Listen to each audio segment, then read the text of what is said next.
Want to know why posting bad videos on YouTube will help grow your channel? Well, I'm going to share with you how posting bad videos of me helped grow my channel and how I was able to get monetized. Posting bad videos. What does it do? So it helps build your on-camera presence. Posting bad videos not only gets you the repetition of practicing, it gives you the confidence. You start building confidence on camera. You know, I was never confident on camera. It took me a long time to actually get started on camera. When I started my content creator journey back in 2017, I just started posting like still images. I did photo shoots, I did a bit of modeling.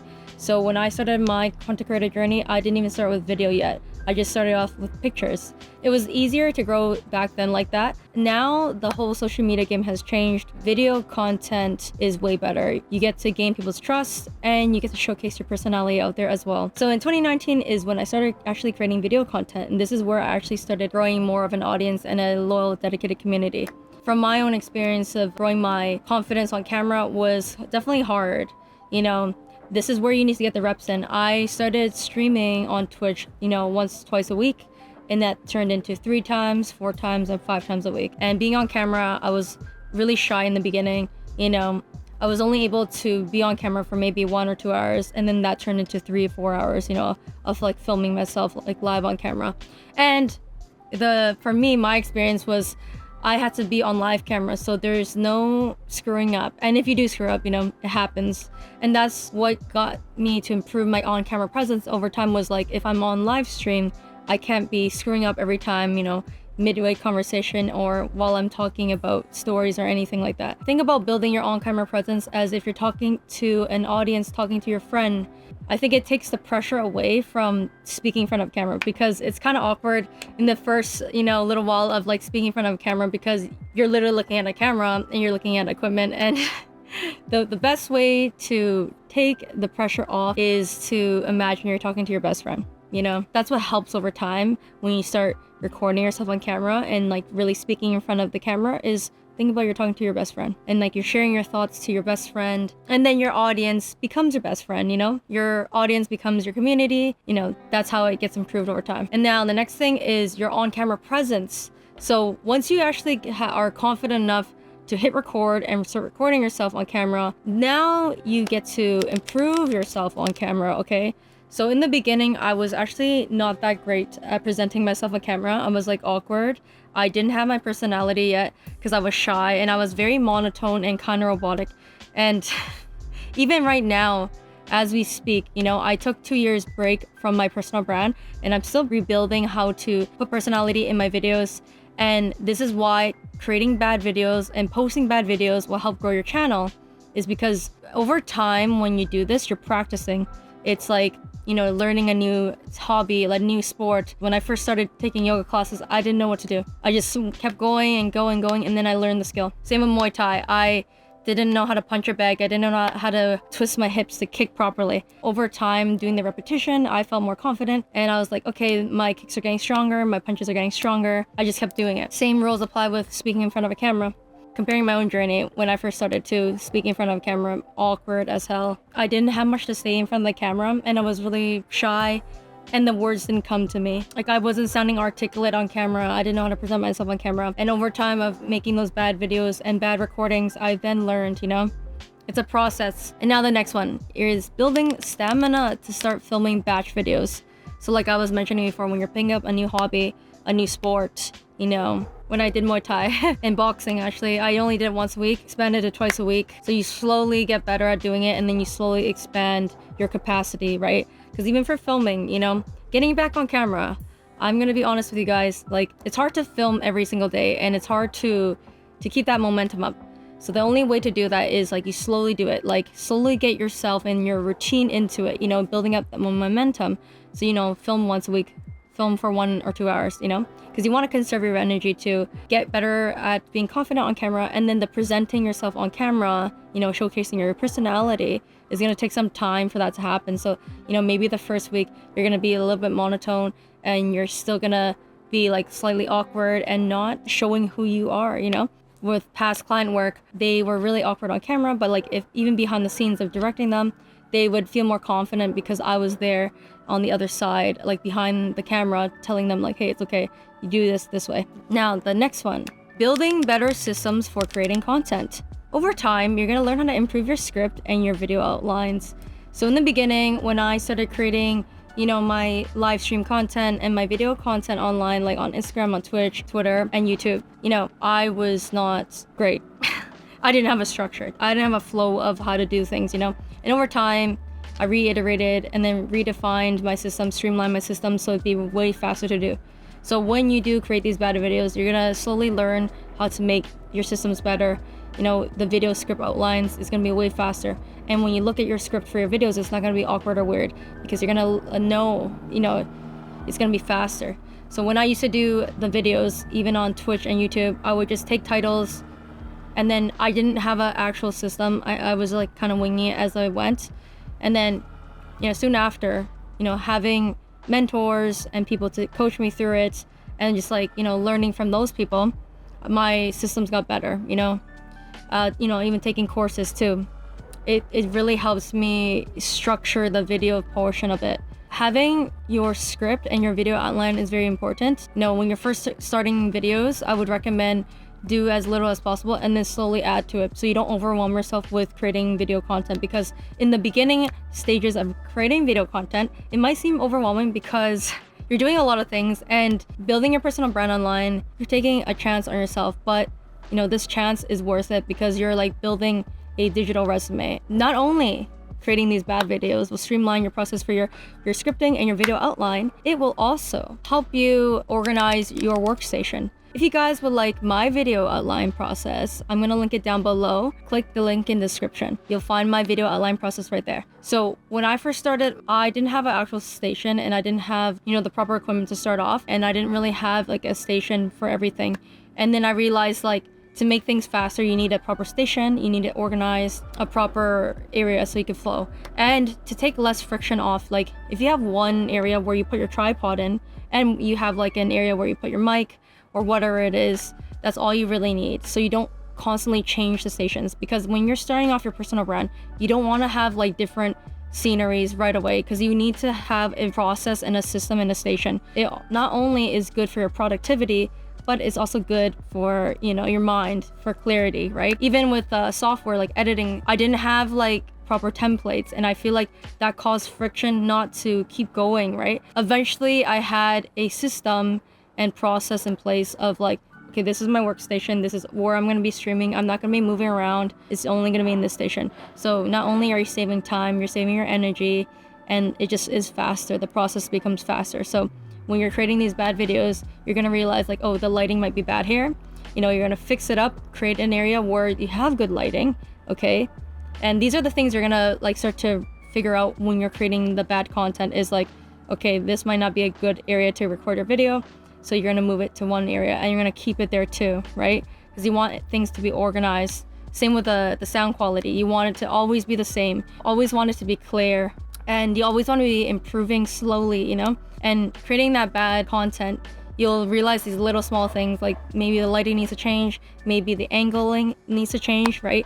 I used to capture bad angles of myself. Having the right angles and everything as you create these bad videos, you're gonna get better at being on camera, your on-camera presence, the systems to create the content too, right? Like the video outline process and then the setup process. The setup process is major because that takes the friction off from starting, right?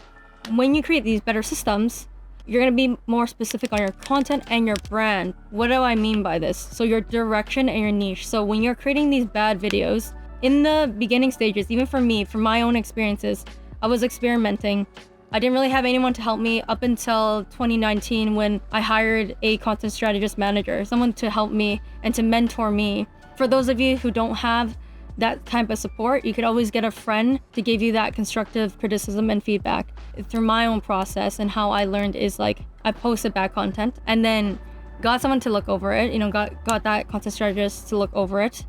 And, over time said this and this needs to change, You need to create enough content to have data. Before all of this, I didn't consider data until I started my marketing agency and just most recently because I was winging the process. But learning from my mistakes and to save you time and energy, you need to collect data. You know, in the beginning, I was like doing lifestyle, the modeling content, cosplay, you know, it didn't make sense, right? And then I just switched back to just doing lifestyle, story times, entertainment content. Another great example is when you're creating bad videos, you have to consider the things that you're posting and the niches that you're going into. I think if you're creating content, like in these bad videos, it's good to try a bunch of niches out so you figure out which one you actually like and what your audience actually likes, and then what you're passionate about and what you're talented in. Those are really important to figure out while you're creating these bad contents, or bad videos, I should say.